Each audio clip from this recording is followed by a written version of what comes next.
नमस्कार, जुईलीज किचन मध्ये तुमचं स्वागत आहे। आज आपण एक पौष्टिक चटणीचा प्रकार बघणार आहोत। ती चटणी म्हणजे कढीपत्ता चटणी। कढीपत्त्याला करी लीव्हज देखील म्हणतात। कढीपत्ता हा आपण अनेक पदार्थांमध्ये वापरतो। कढीपत्त्यामध्ये लोह आणि फॉलिक ऍसिड भरपूर प्रमाणात असते। ॲनिमियाचा त्रास असलेल्या व्यक्तींनी कढीपत्ता दररोज खाल्ला तर ॲनिमियावर मात करता येते। कढीपत्ता खाल्ल्याने पुढील फायदे होतात। यकृताचे आरोग्य चांगलं राहते। रक्तातील साखरेची पातळी नियंत्रणात राहते। हृदयविकाराचा धोका कमी होतो। पचन संस्था निरोगी ठेवते। छातीतील कफ काढून टाकते। त्वचेसंबंधी संक्रमण दूर करते। केसांना ताकद मिळवून देते। चला तर मग आज आपण कढीपत्त्याच्या पानांपासून झटपट तयार होणारी चटणी करूयात।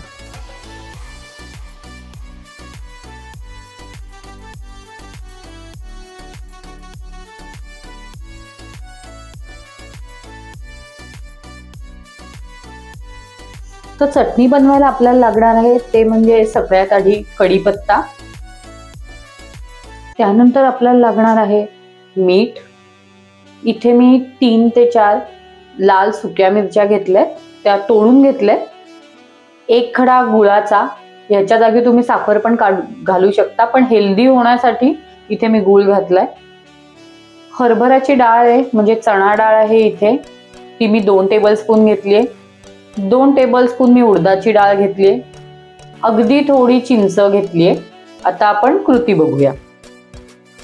सगळ्यात आधी मी कढईमध्ये कढीपत्त्याची पानं परतून घेणार आहे। त्याला एक क्रिस्पीपणा येईपर्यंत मी परतवणार आहे। आणि अजून एक सांगायचं आहे मला, ते म्हणजे मी हे ऑइल फ्री चटणी इथे बनवणार आहे। नॉर्मली कारण कढीपत्त्याची किंवा इतर कुठल्या चटण्या बनवताना त्यात थोडंसं का होईना तेल टाकलं जातं। सो आपली जी चटणी असणार आहे ती सगळ्याच प्रकारे हेल्दी असणार आहे, कारण ही ऑइल फ्री चटणी असणार आहे। तुम्ही ही बघा इथे छान परतून घेते।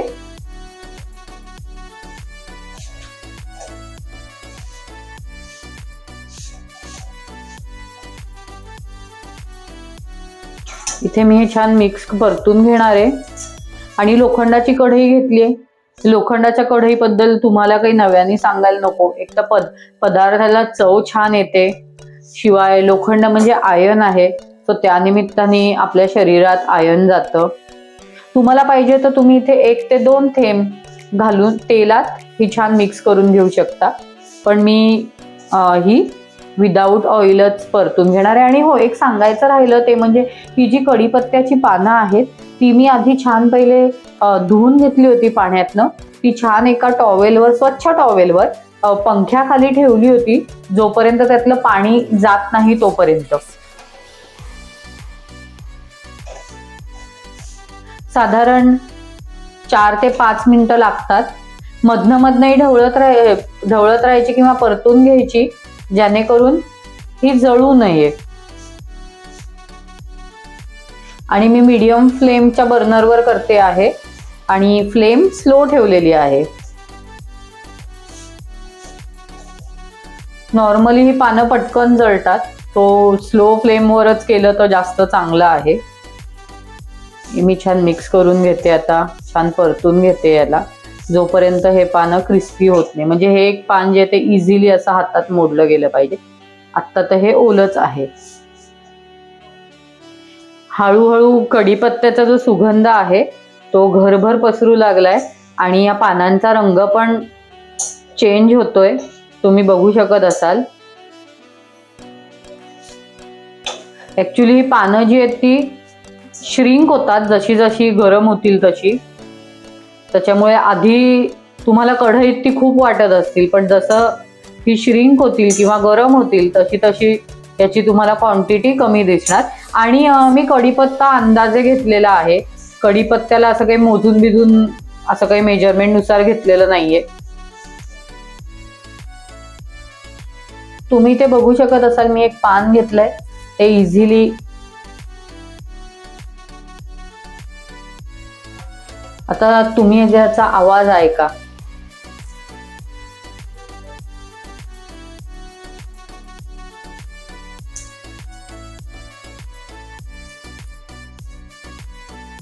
जसं जसं ह्याच्यातलं पाणी कमी होतं तसं तसं ती पानं क्रिस्पी बनत जातात.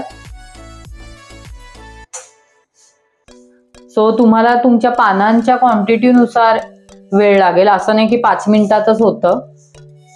क्वांटिटीवर पण ते डिपेंड आहे. आणि जशी जशी ती पानं अजून गार होतील तशी तशी अजून ती क्रिस्पी आणि क्रंची होणार.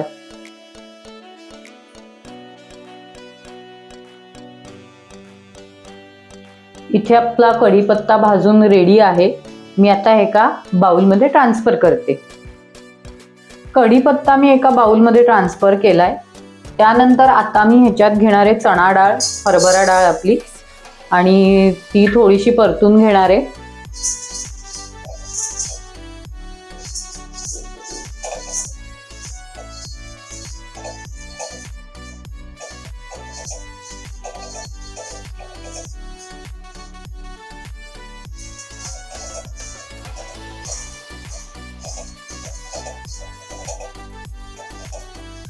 डाळींचं जे प्रमाण आहे ते तुम्ही तुमच्या आवडीनुसार कमी जास्त करू शकता.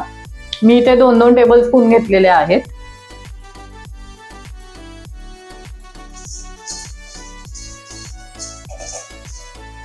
तर थोडासा रंग बदलला की मी ज्याच्यात कढीपत्ता ज्या बाउल. आजची किचन टिप: लाटणे फ्रीज मध्ये गार करून पोळ्या लाटल्याने पीठ लाटण्यावर चिकटत नाही. मध्ये ट्रान्सफर केला. त्याच बाउल मध्ये मी आता उरलेले हे सगळे जे जिन्नस भाजून घेईन ते त्याच बाउल मध्ये ट्रान्सफर करणार आहे.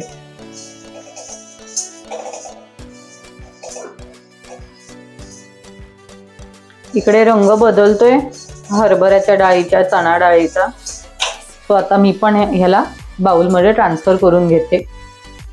हरभऱ्याची डाळ झाल्यानंतर मी ह्याच्यात घालणारी उडीद डाळ. मी हे शक्यतो सेपरेटच भाजून घेते. थोडा वेळ जास्त जातो, 5-10 मिनिटं, पण प्रत्येक ह्याला टेम्परेचर हे कमी जास्त लागतं प्रत्येक जिन्नसाला.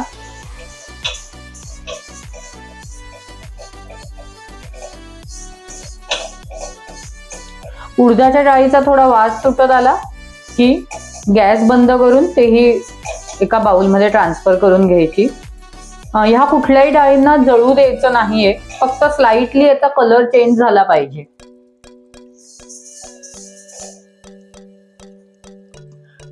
उडदाची डाळ झाली आपली. आता मी एका बाउलमध्ये ट्रान्सफर करून घेणार आहे. त्याच्यानंतर घेणार आहे मी लाल सुकी मिरची. मिरची तुम्हाला जेवढा तिखटपणा तुमच्या चटणीला हवा असेल तेवढी घ्या. मी इथे साधारण 2 ते 3 मिरच्या घेतल्या. मिरच्यांना अजिबात जाळायचं नाहीये, जळू द्यायच्या नाहीयेत अजिबात. एकदम थोडासा रंग यांचा चेंज होतो, तुम्हाला दिसेल. म्हणून मी सतत परतवते आहे की जेणेकरून आपल्या मिरच्या ज्या आहेत त्या जळू नये. जस्ट गरम करायच्यात थोड्याशा. हे पहा, तुम्ही बघत असाल रंग बदलतो याचा. मी हा पण आता एका बाउलमध्ये ट्रान्सफर करून घेते. मी इथे जे जे जिन्नस भाजून घेतलेत ते सगळ्या कढीपत्ताच्या बाउलमध्ये ठेवलेत, तुम्ही बघू शकता. आणि जसा जसा हा कढीपत्ता गार होईल तसा तसा तो क्रिस्पी पण होईल. हे बघा, तो मी ह्याला सगळ्याला गार होऊ देणार आहे. त्याच्यानंतर आपण पुढची कृती बघूया. आपले सगळे जिन्नस थंड झालेले आहेत, रूम टेम्परेचरला आलेले आहेत. तो मी ह्याच्यात आता चवीनुसार मीठ घालणार आहे. आणि इकडे तुम्ही थोडं मीठ कमीच घाला. त्याच्यानंतर इथे चिंच घालणार आहे. अगदी थोडी चिंच घेतली मी, ज्याला आंबट गोड असा चव येईल. आणि इथे घेतली मी गुळाचा 1 खडा.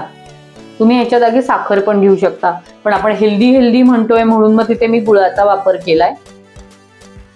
आणि आता हे सगळे जिन्नस मी मिक्सरच्या भांड्यात घालणार आहे.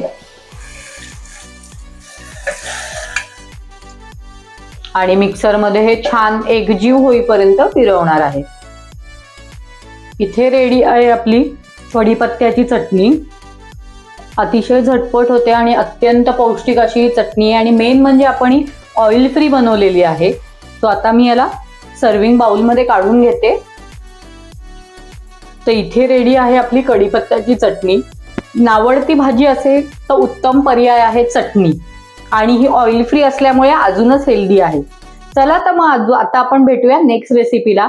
तुम्ही अजूनही माझ्या चॅनलला लाईक, शेअर आणि सबस्क्राईब केलं नसेल तर प्लीज माझ्या चॅनलला लाईक, शेअर आणि सबस्क्राईब करा. नेक्स्ट रेसिपीला भेटूया. धन्यवाद.